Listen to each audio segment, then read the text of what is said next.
શ્રી ગણેશાય નમઃ. શ્રી કૃષ્ણ ભગવતે વાસુદેવાય નમઃ. શ્રી પુરુષોત્તમાય નમઃ. મિત્રો, આપ સૌને આરવી ચેનલમાં સ્વાગત છે. સૌ સાંભળીશું પુરુષોત્તમ માસની કથા, અધ્યાય 35 અને અધ્યાય 36, વ્યતિપાતની કથા અને કાંઠાગોળની વાર્તા. હા, તો ચાલો વિડીયોને લાઈક શેર કરશો, સાંભળશો અને સંભળાવશો તો ઘણું પૂર્ણ મળશે. આ રીતે આ જ વિડીયોને અંતે સુધી જોશો અને કોમેન્ટમાં જય શ્રી કૃષ્ણ શ્રી પુરુષોત્તમ દેવ લખશો. મારા મિત્રો જરૂરથી લાઈક કરજો, કોમેન્ટ કરજો અને શ્રી પુરુષોત્તમ દેવાય લખશો. ચેનલને સબસ્ક્રાઈબ કરજો તો આગળના વિડીયો આવશે, જેથી સરળતાથી સાંભળી શકીશું. તમારો ખૂબ ખૂબ આભાર. જય શ્રી કૃષ્ણ પુરુષોત્તમાય.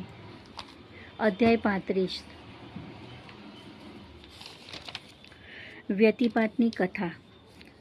યુધિષ્ઠિરે ભગવાન શ્રી કૃષ્ણ સમક્ષ વ્યતિપાતનું વર્ણન સાંભળતા ઈચ્છા પ્રગટ કરી, જેથી શ્રી કૃષ્ણએ આ મુજબની કથા કહી સંભળાવી.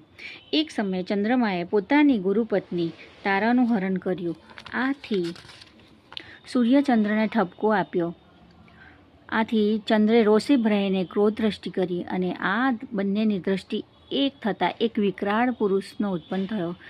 તે ત્રણેય લોકને હડપ કરવા માંગતો હતો. આથી સૂર્ય અને ચંદ્રે તેને રોક્યો અને કહ્યું, અમારી દ્રષ્ટિના અતિ તેજથી તું પ્રગટ થયો છે, જેથી તારું નામ વ્યતિપાત રહેશે. તને પૂજનાર મનુષ્ય પુત્રવાન, આયુષ્યમાન, ધનવાન અને આરોગ્યવાન થશે. માર્કંડ મુનિએ યુધિષ્ઠિરને વ્યતિપાત વ્રતની કથા કહેલ.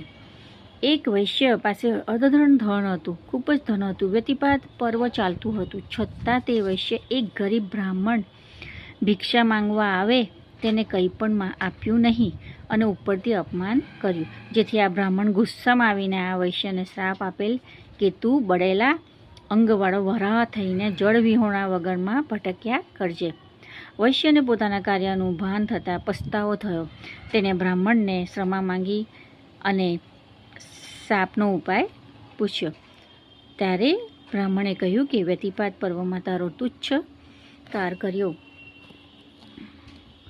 હવે તું વ્યતિપાત પર્વમાં કોઈ સારું પૂર્ણ કરીશ ને તો જ તું શાપમાંથી મુક્ત થઈશ. પછી આ વૈશ્ય વરાહ બન્યો અને જંગલમાં આમ તેમ ભટકવા લાગ્યો. એક દિવસ અર્થર્ષવ નામના રાજા જંગલમાં શિકાર આવેલ. તેમણે બળેલા અંગવડા અને દુઃખીથી પીડાતા વરાહને જોઈને દયા આવી અને તેનું દુઃખનું કારણ પૂછ્યું. ત્યારે તેમને પૂર્વજન્મની બાબત તેમની સમક્ષ જણાવી. આથી દયાળુ અર્થર્ષવ રાજાએ પોતાની વ્યતિપાત પર્વમાં કરેલા સ્નાન, દાન અને ઉપવાસનું ફળ વરાહને આપ્યું. આથી વરાહ તરત જ દિવ્ય રૂપવાળો થઈને સ્વર્ગે ગયો. આ વ્રતનું આવું ઉત્તમ ફળ છે. શ્રી પુરુષોત્તમાય નમઃ. અધ્યાય 35 સંપૂર્ણ. અધ્યાય 36, કાંઠાગોળની વાર્તા. ગામમાં એક ડોશીમાં પોતાના 2 દીકરા અને વહુઓ સાથે રહેતા હતા. બધા વચ્ચે મેળ ન રહેતા સાસુ અને બંને દીકરાઓ પર અલગ અલગ રહેવા માંડ્યા. એવામાં પુરુષોત્તમ માસ આવ્યો. સાસુ વહેલી પરોઢ નદીએ સ્નાન કરવા જાય, કાંઠાગોળનું પૂજન કરે, કથા વાર્તા સાંભળે. નાના દીકરાને પણ વહુ પણ ધાર્મિક વૃત્તિની હતી. તે પણ સવારે નદીએ સ્નાન કરવા જતી અને કાંઠાગોળનું પૂજન અને કથા વાર્તા સાંભળતી. મોટા દીકરાને વહુ જરા અભિમાની અને તોછડી હતી. તે ધર્મમાં આસ્થા નહીં. એ વેળા દેરાણીએ જેઠાણીએ પાસે જઈ અને કહ્યું કે તમે પણ સવારે સ્નાન કરવા આવો તો કેટલું સારું. આના જવાબમાં જેઠાણીએ દેરાણીને રોકડું પરખાવ્યું. મારે તો ઘર વહેલું સંભાળવાનું, મારે તો આવનારા ઘણા, મારા પતિ દુકાનેથી આવે, છોકરો નિશાળેથી આવે, પિયર ગયેલી વહુ આવે, સાસરે ગયેલી દીકરી આવે, સગા સહેલીઓ આવે, સીમમાં ગયેલા ઢોર પણ આવે. આમાંથી હું ક્યારે નવડી પડું કે તમારી સાથે આવું? મને ધર્મ કર્મ કરવાનો સમય નથી. આથી કાંઠાગોળ કોપમાય થયા.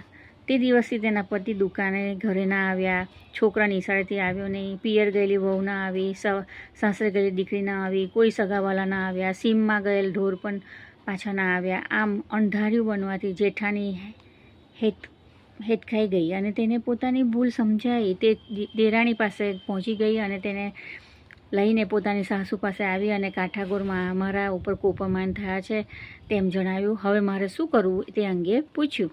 આથી સાસુએ કહ્યું કે એક થાળમાં બધી જ પૂજનની સામગ્રી લેવી, તેમાં શ્રીફળ, ફૂલ, ચોખા, સોપારી, કંકુ, અબીલ ગુલાલ, ધૂપ, અગરબત્તી વગેરે લેવું. હાથમાં આ થાળ લઈને ખભે ચુંદડી નાખીને ઢોલીને બોલાવીને